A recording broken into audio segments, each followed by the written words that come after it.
नमस्कार दोस्तों, आज के इस वीडियो में मैं आपका बहुत बहुत स्वागत करता हूं। तो चलिए शुरू करते हैं आज का हमारा टॉपिक। और आज का हमारा टॉपिक है पास्ट का इंडेफिनिट टेंस। इससे पहले कि हम पास्ट के इंडेफिनिट टेंस के एक्टिव वॉइस के वाक्यों को पैसिव वॉइस में बदलें, इससे संबंधित सभी नियमों को समझ लेना बहुत ही ज़रूरी है। तो आइए सबसे पहले इसके बेसिक रूल्स को हम लोग समझ लेते हैं। इस टेंस में पैसिव वॉइस में वाज या वर का इस्तेमाल किया जाएगा as a helping verb. Third form of the verb लगाई जाएगी। अब वाज आएगा या वर आएगा वो डिपेंड करता है कि आपका सब्जेक्ट क्या है। यदि आपका सब्जेक्ट है आई, ही, सी, इट, सिंगुलर नाउन या फिर किसी का नाम, तो फिर हम वाज लगाएंगे। और यदि आपका सब्जेक्ट है we, you, they, plural noun, तो फिर हम वर लगा देंगे। तो आशा करता हूँ आपको समझ में आया होगा। वाज आएगा या वर आएगा ये डिपेंड करता है कि आपका सब्जेक्ट क्या है, और सब्जेक्ट के अकॉर्डिंग ही आपने वाज या वर में से किसी एक हेल्पिंग वर्ब का चुनाव कर लेना है। बाकी के जो नियम है एक्टिव से पैसिव बनाने के, उनमें कोई परिवर्तन नहीं है, वो पहले की तरह ही रहेंगे। सब्जेक्ट को ऑब्जेक्ट बनाओ, ऑब्जेक्ट को सब्जेक्ट बनाओ, टेंस के अनुसार सहायक क्रिया जैसे यहाँ पर वाज या वर लगाई जा रही है उसका इस्तेमाल करो। Third form of the verb हमेशा पैसिव वॉइस में लगाई जाती है, इस बात को आप ध्यान रखें। बी वाई बाय का इस्तेमाल आपने पैसिव वॉइस के सभी वाक्यों में करना है। इसके साथ साथ नॉमिनेटिव केस के प्रोनाउन को ऑब्जेक्ट बनाते समय ऑब्जेक्टिव केस में बदल दिया जाता है। जैसे यदि एक्टिव वॉइस में हमारा सब्जेक्ट है ही, तो उसे पैसिव वॉइस में ऑब्जेक्ट बनाते समय हम बदल देंगे और कर देंगे हिम, यानी ही को हम रूपांतरित कर देंगे हिम में। इसी प्रकार से यदि ऑब्जेक्टिव केस के प्रोनाउन को सब्जेक्ट बनाना हो तो नॉमिनेटिव केस के प्रोनाउन में बदल दिया जाता है। जैसे यदि एक्टिव वॉइस का ऑब्जेक्ट है मी और उसे हमें पैसिव वॉइस का सब्जेक्ट बनाना है, तो हम मी को आई में रूपांतरित कर देते हैं। इस प्रकार से परिवर्तन किए जाते हैं। तो ये बेसिक बातें हैं। बार बार जिन चीज़ों का आप अभ्यास करेंगे उसमें आप अभ्यस्त हो जाते हैं। ऐसी बात नहीं है कि मैंने बता दिया आपको याद हो जाएगा, परंतु जब तक आप इन चीज़ों का अभ्यास नहीं करेंगे तब तक आप इनमें अभ्यस्त नहीं हो सकते। तो आइए कुछ अभ्यास की चीज़ें करते हैं और सबसे पहले देखते हैं कि सिंपल वाक्य होते क्या हैं। जब हम पास्ट इंडेफिनिट टेंस के सिंपल वाक्य बनाते हैं एक्टिव वॉइस के अंदर, तो सब्जेक्ट लगाया जाता है और second form of the verb लगाई जाती है। अब जब हमें उसको पैसिव वॉइस में कन्वर्ट करना है तो हमने बता दिया वाज या वर्ब में से कोई एक हेल्पिंग वर्ब लगाई जाएगी और फिर third form of the verb लगा दी जाएगी। ये हमने आपको पहले ही बताया है। यदि सब्जेक्ट है आई, ही, सी, इट, सिंगुलर नाउन किसी का नाम, तो फिर वाज लगाएंगे। और यदि सब्जेक्ट है आपके we, you, they, plural noun, तो फिर आप वर लगा देंगे। पहला नंबर वाक्य है the boy killed A rat. तो आप देखेंगे सब्जेक्ट क्या है द बॉय, ऑब्जेक्ट क्या है ए रैट, और वर्ब क्या है हमारी किल्ड। तो इस तरह से वाक्य का रूपांतरण हम कर रहे हैं। ऑब्जेक्ट को हमने सब्जेक्ट बना लिया है, उसके साथ सिंगुलर नाउन होने की वजह से हमने वाज का इस्तेमाल किया है, फिर third form of the verb killed का इस्तेमाल किया है, फिर बाय का इस्तेमाल किया है। सारे वाक्यों में बाय लगाया जाएगा, third form of the verb लगाई जाएगी। और फिर जो हमारा द बॉय सब्जेक्ट था उसे हम ऑब्जेक्टिव केस में ले आए हैं और वो बन चुका है द बॉय। तो वाक्य हमारा एक्टिव से पैसिव में बदल चुका है। The boy killed a rat active का था, अब a rat was killed by the boy ये पैसिव का वाक्य बन गया। इसी प्रकार से बाकी भी सभी वाक्य हमने बनाने हैं। Edison invented the first gramophone. तो हमारा सब्जेक्ट क्या है एडिशन, ऑब्जेक्ट क्या है फर्स्ट ग्रामोफोन, और हमारी क्रिया क्या है वर्ब क्या है इन्वेंट। तो आप बनाते हैं वाक्य, ऑब्जेक्ट को हमने सब्जेक्ट बना लिया। The first gramophone was invented, helping verb लगा दी क्योंकि ग्रामोफोन हमारा सिंगुलर नाउन है, उसके साथ वाज का इस्तेमाल किया जाना है। Third form of the verb helping verb लगा ली, उसके साथ में हमने बाय का इस्तेमाल कर लिया। और फिर जो हमारा सब्जेक्ट था एडिशन, उसको हम ऑब्जेक्टिव केस में ले आए हैं एडिशन। तो इस तरह से हमारा एक्टिव से पैसिव में बदल गया है। The first gramophone was invented by Edison. तो आपने देखना जो ऊपर जो स्ट्रक्चर बताया गया है कि वाज या वर आएगा और third form of the verb आएगी, उसी को आपने फॉलो करते जाना है। आई टुक टी येस्टरडे। तो हम देखेंगे आई क्या है हमारा सब्जेक्ट है, टेक की second form of the verb है टुक, और टी हमारा है ऑब्जेक्ट। तो ऑब्जेक्ट को हमने सब्जेक्ट बना लिया है टी, सिंगुलर नाउन है उसके साथ वाज, उसके बाद टेक की third form of the verb taken, उसके बाद हमने बाय का इस्तेमाल किया है, और आई को हम ऑब्जेक्टिव केस में ले आए हैं और वो बन चुका है मी। और यस्टरडे जो टाइम दिया गया है उसे हमने लास्ट में अटैच कर दिया है। I sold a book yesterday, तो देखेंगे सब्जेक्ट आई है, सेल की second form of the verb sold है, ऑब्जेक्ट हमारा ए बुक है। तो इस तरह से हम ऑब्जेक्ट को अब सब्जेक्ट बनाएंगे। ए बुक सिंगुलर नाउन है, उसके साथ वाज का इस्तेमाल किया गया, फिर सेल की third form of the verb sold का इस्तेमाल किया, फिर बाय का इस्तेमाल किया, फिर आई को हम ऑब्जेक्टिव केस में ले आए हैं और बन चुका है मी। उसके बाद हमने अपने टाइम को अटैच कर लिया है यस्टरडे। इस तरह से एक्टिव से हमने पैसिव में बदल लिया है। 5 नंबर वाक्य में दे ओपन्ड दिस बॉक्स, तो सब्जेक्ट क्या है दे, ऑब्जेक्ट क्या है दिस बॉक्स, वर्ब क्या है ओपन। तो आप देखेंगे हम ऑब्जेक्ट को सब्जेक्ट बना रहे हैं, दिस बॉक्स सिंगुलर नाउन है, वाज का इस्तेमाल किया गया, third form of the verb opened का इस्तेमाल किया गया, बाय का इस्तेमाल किया, और दे जो हमारा सब्जेक्ट था उसे ऑब्जेक्टिव केस में ले आ दिए हैं और वो बन चुका है देम। इसी प्रकार से 6 नंबर वाक्य है द चाइल्ड सैंग ए सॉन्ग, तो हमारा सब्जेक्ट क्या है, सब्जेक्ट हमारा द चाइल्ड, वर्ब क्या है सैंग, second form of the verb है सिंग की, और हमारा ऑब्जेक्ट क्या है ए सॉन्ग। तो ऑब्जेक्ट को हम सब्जेक्ट बनाएंगे, सबसे पहले ए सॉन्ग आ गया, हेल्पिंग वर्ब वाज का इस्तेमाल किया गया क्योंकि ये सॉन्ग जो है वो सिंगुलर नाउन है, उसके साथ वाज का इस्तेमाल किया, third form of the verb sing की संग का इस्तेमाल किया, बाय का इस्तेमाल किया, और फिर जो द चाइल्ड है उसे ऑब्जेक्टिव केस में हम लगा चुके हैं।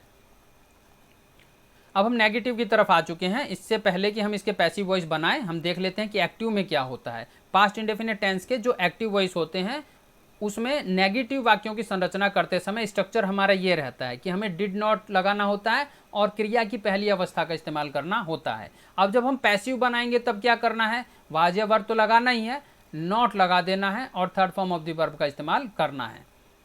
We did not sing a song, तो देखिए सब्जेक्ट हमारा वी है, ऑब्जेक्ट हमारा ए सॉन्ग है, वर्ब हमारी सिंग है। अब जब हम ऑब्जेक्ट को सब्जेक्ट बना चुके हैं, सॉन्ग आ चुका है, सिंगुलर नाउन है, उसके साथ वाज का इस्तेमाल किया गया, नॉट का इस्तेमाल किया गया, third form of the verb संग का इस्तेमाल किया गया, बाय का इस्तेमाल किया, और वी को ऑब्जेक्टिव केस में ले आए हैं और वो बन चुका है us. We did not call you, अब देखेंगे हमारा सब्जेक्ट क्या है वी है, हमारा ऑब्जेक्ट क्या है यू है, हमारी वर्ब क्या है कॉल है। अब हम परिवर्तन कर रहे हैं, ऑब्जेक्ट को हम सब्जेक्ट बना रहे हैं, यू का यू ही रहता है, यू के साथ हमेशा हेल्पिंग वर्ब का इस्तेमाल किया जाता है पास्ट के इंडेफिनिट टेंस में। नॉट लगाया हमने, third form of the verb लगाई हमने, बाय का इस्तेमाल किया हमने, और वी जो हमारा सब्जेक्ट था उसको हम ऑब्जेक्टिव केस में ले आए हैं और वो बन चुका है अस। तो इस तरह से हमारा एक्टिव वॉइस का वाक्य है we did not call you. अब पैसिव वॉइस का वाक्य बन चुका है you were not called by us. तो तीसरा वाक्य है I did not write an essay, I did not write an essay. तो आप देखेंगे सब्जेक्ट क्या है आई, वर्ब क्या है राइट, और हमारा ऑब्जेक्ट क्या है एन एस से। तो हमने इसे रूपांतरण कर दिया है पैसिव वॉइस में, एन एस से को हम सबसे आगे ले आए हैं, उसके बाद वाज का इस्तेमाल, क्योंकि एन एस से जो है वो सिंगुलर नाउन है, वाज लगाया उसके साथ में, नॉट लगाया, राइट की third form of the verb return लगाई, उसके बाद बाय लगाया, और आई को अब हम ऑब्जेक्टिव केस में ले आए हैं और वो बन चुका है बाय मी। तो इस तरह से स्क्रीन पर आप देख रहे हैं बार बार एक ही नियम है, जैसा स्ट्रक्चर ऊपर बताया गया है उसी को आपने फॉलो करते चले जाना है। 4 नंबर वाक्य पे आ चुके हैं आई did not help my friend. तो हमारा जो माई फ्रेंड है ऑब्जेक्ट है उसे हमने सब्जेक्ट बना लिया है, उसके बाद हमने क्योंकि ये सिंगुलर नाउन है वाज का इस्तेमाल किया, नॉट का इस्तेमाल किया, हेल्प की third form of the verb help it का इस्तेमाल किया, बाय का इस्तेमाल किया, और आई को अब हम पीछे ले आ चुके हैं ऑब्जेक्टिव केस में, वो बन चुका है me. The boy did not work today, देखते हैं इसमें सब्जेक्ट क्या है द बॉय, ऑब्जेक्ट क्या है वर्क, और वर्ब क्या है डू करना। तो बनाते हैं द वर्क सिंगुलर नाउन है, उसके साथ आएगा वाज, फिर नॉट, फिर डू की third form of the verb done, फिर बाय का इस्तेमाल, फिर जो हमारा सब्जेक्ट था उसे हम ऑब्जेक्टिव केस में ले आए हैं द बॉयज, और लास्ट में हमने अपना टाइम अटैच कर लिया है टुडे। तो इस तरह से एक्टिव वॉइस का वाक्य the boy did not work today, passive voice का वाक्य बन गया है the work was not done by the boys today. I did not take a tea, I did not take a tea, subject क्या है आई, object क्या है A T, verb क्या है टेक। तो हमने ऑब्जेक्ट को सब्जेक्ट बना लिया है, अ टी आगे आ चुका है, टी सिंगुलर नाउन है उसके साथ हमने लगाया है वाज, फिर हमने लगाना है नॉट क्योंकि नेगेटिव है, उसके बाद टेक की third form of the verb taken, उसके बाद बाय का इस्तेमाल और आई को ऑब्जेक्टिव केस में ले आए हैं और वो बन चुका है मी। अब हम आ चुके हैं इंटेरोगेटिव की तरफ। पास्ट इंडेफिनिट टेंस के जब हम इंटेरोगेटिव के वाक्य बनाते हैं, प्रश्नवाचक वाक्य बनाते हैं, तो सबसे पहले हेल्पिंग वर्ब डिड का इस्तेमाल किया जाता है। कब, क्यों, कहाँ, कैसे, कौन इत्यादि प्रश्न सूचक शब्द इंटेरोगेटिव वर्ड यदि वाक्य में आए होते हैं तो उनकी अंग्रेजी हम डिड से भी पहले लगा देते हैं। उसके बाद हम डिड लगाते हैं, फिर हम सब्जेक्ट लगाते हैं, फिर first form of the verb लगाते हैं और लास्ट में ऑब्जेक्ट को लगाया जाता है।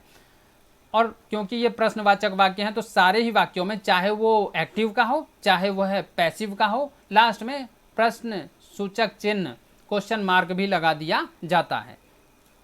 ये तो एक्टिव की बात हुई। जब हम पैसिव बनाएंगे तो क्या स्ट्रक्चर रहेगा, तब हमारा वाजिया वर्ब हमें लगाना है सब्जेक्ट के अकॉर्डिंग, जो मैं बार बार आपको बता चुका हूँ। यदि सब्जेक्ट है आई, ही, सी, इट सिंगुलर नाउन किसी का नाम, तो फिर हमने लगाना है वाज, और यदि सब्जेक्ट है we, you, they plural noun तो फिर हमने लगाना है वर। तो हेल्पिंग वर्ब लगाने के बाद में फिर हमने सब्जेक्ट लगाना है और third form of the verb लगा देनी है। तो बनाते हैं वाक्य did we not do the sums, तो आपने सब्जेक्ट ऑब्जेक्ट और वर्ब छांट लेनी है और उसके बाद जो स्ट्रक्चर है उसको फॉलो करते हुए उसको एक्टिव से पैसिव में बदल देना है। तो आप देखेंगे हमारा सब्जेक्ट क्या है वी, हमारा ऑब्जेक्ट क्या है द सम्स, हमारी वर्ब क्या है डू, तो तीनों चीज़ें मिल चुकी है। अब हमने जो द सम्स हमारा ऑब्जेक्ट था उसे हमने सब्जेक्ट बना लिया द सम्स, क्योंकि वो प्लूरल नाउन है उसके साथ हमने इस्तेमाल किया है वर का, तो वर द सम्स। नॉट क्योंकि ये इंटेरोगेटिव नेगेटिव है, प्रश्नवाचक नकारात्मक वाक्य है, इसमें न शब्द भी दिया गया है, नॉट लगाया हमने उसके बदले। फिर हमने अपनी क्रिया की तीसरी अवस्था पैसिव में हमने बता दिया हमेशा third form of the verb ही आती है, फिर बाय का इस्तेमाल किया और वी को ऑब्जेक्टिव केस में ले आए हैं और वो बन चुका है us. Who cause the old lady, तो बाय हुम, जब कभी भी हु शब्द एक्टिव वॉइस के वाक्य में आएगा किसी भी टेंस में तो उसे पैसिव वॉइस बनाते समय हमें बाय हुम लगा देना है, और बाकी नियम वैसे ही रहेंगे जैसे बार बार बताए जा रहे हैं। तो इस वाक्य को एक्टिव से पैसिव में बदल दिया है, by whom was the old lady caused. Where did you find your umbrella, तो आप देखेंगे आपका सब्जेक्ट क्या है, हमारा सब्जेक्ट है इस वाक्य में यू, ऑब्जेक्ट है हमारा अम्ब्रेला और हमारी वर्ब है फाइंड। तो तीनों चीज़ें आपने देख ली, सब्जेक्ट क्या, ऑब्जेक्ट क्या, वर्ब क्या। अब इसका पैसिव वॉइस में रूपांतरण करेंगे तो ऑब्जेक्ट को हम सब्जेक्ट बना चुके हैं, ये रहा योर अम्ब्रेला, और WH फैमिली का कोई भी वर्ड अगर वाक्य में आता है कब, क्यों, कहाँ, कैसे, कौन इत्यादि, तो फिर उनकी अंग्रेजी वाक्य में एक्टिव में भी और पैसिव में भी सबसे पहले लिख दी जाती है, जैसा इस वाक्य में किया गया है। तो वेयर हमने सबसे पहले लगा दिया, उसके बाद हमने अपनी हेल्पिंग वर्ब लगा दी, जैसा स्ट्रक्चर ऊपर कहता है वाज या वर आएगा तो आपने वाज लगा दिया। उसके बाद स्ट्रक्चर के अनुसार सब्जेक्ट चुन लिया। अब हमारा जो ऑब्जेक्ट था उसको हमने सब्जेक्ट बनाना है तो हमने योर अम्ब्रेला को लगा दिया एज ए सब्जेक्ट, और उसके बाद जो हमें third form of the verb लगानी है फाइंड की, वो लगा दी फाउंड। उसके बाद हमने बाय का इस्तेमाल किया और यू को हम ऑब्जेक्टिव केस में लगा चुके हैं। Which image did you see last night, तो ये एक्टिव का है और हमने इसे इस रूप में पैसिव बना लिया है। Which image was seen by you last night, तो परिवर्तन वही है, बार बार रूल्स वही हैं, उन्हीं को फॉलो करते चले जाना है। जैसे आप यहाँ देखेंगे सी है, इसकी third form of the verb seen का इस्तेमाल किया गया है। Did you buy a book, did you buy a book, तो आप देखेंगे हमारा सब्जेक्ट क्या है यू, ऑब्जेक्ट क्या है ए बुक, वर्ब क्या है बाय, तो इसी अनुसार हमने अ बुक को हमने अपना सब्जेक्ट बना लिया है अ बुक। उससे पहले अपनी हेल्पिंग वर्ब, क्योंकि ये सिंगुलर नाउन है, वाज का इस्तेमाल किया गया है। बाय की third form of the verb bought का इस्तेमाल किया गया है, फिर बाय का इस्तेमाल किया हमने, और जो हमारा यू था उसको हम ऑब्जेक्टिव केस में पीछे ले आ चुके हैं वाक्य के। और इस तरह से हमारा did you buy a book जो एक्टिव वॉइस का था वो पैसिव वॉइस में कन्वर्ट हो चुका है। Was a book bought by you. Did they take a tea, did they take a tea, तो हम देखेंगे हमारा सब्जेक्ट क्या है, हमारा सब्जेक्ट इस वाक्य में है दे। हमारा ऑब्जेक्ट क्या है, ऑब्जेक्ट इस वाक्य में है ए टी, और हमारी वर्ब क्या है इस वाक्य में, हमारी वर्ब है इस वाक्य में टेक। तो हम इसको कन्वर्ट करते हैं एक्टिव से पैसिव में। सबसे पहले ऑब्जेक्ट को हमने सब्जेक्ट बना लिया ए टी, ये सिंगुलर नाउन है, उसके साथ में हमने वाज लगाना है, तो वाज हमने पहले ही लगा लिया है। वाज अ टी, टेक की थर्ड फॉर्म टेकन, बाय का इस्तेमाल। और दे को ऑब्जेक्टिव केस में ले आए हैं, सब्जेक्ट को ऑब्जेक्टिव केस में ले आए हैं, दे का बन चुका है देम। तो इस तरह से आप देखेंगे कोई बड़ी बात नहीं है, कोई बड़े रूल्स नहीं है। हाँ ये है कि एक्टिव से पैसिव बनाने के लिए 5-6 जो बेसिक बातें हैं उन्हें आपको ज़रूर ध्यान में रखना चाहिए, और बाकी सभी नियम पहले जैसे ही रहेंगे। सब्जेक्ट को ऑब्जेक्ट बनाओ, ऑब्जेक्ट को सब्जेक्ट बनाओ, टेंस के अनुसार सहायक क्रिया का चुनाव करो, हेल्पिंग वर्ब को लगाओ। पैसिव वॉइस में हमेशा third form of the verb ही लगाई जाती है।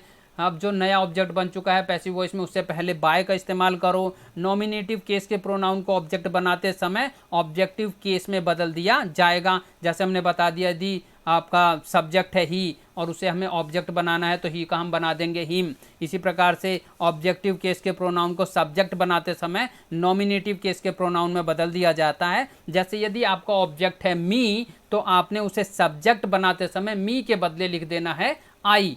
तो यही बेसिक सी चीज़ें हैं। यदि आप इन बेसिक नियमों का पालन करेंगे तो निस्संदेह 100% एक्यूरेटली आप एक्टिव से पैसिव बना सकते हैं।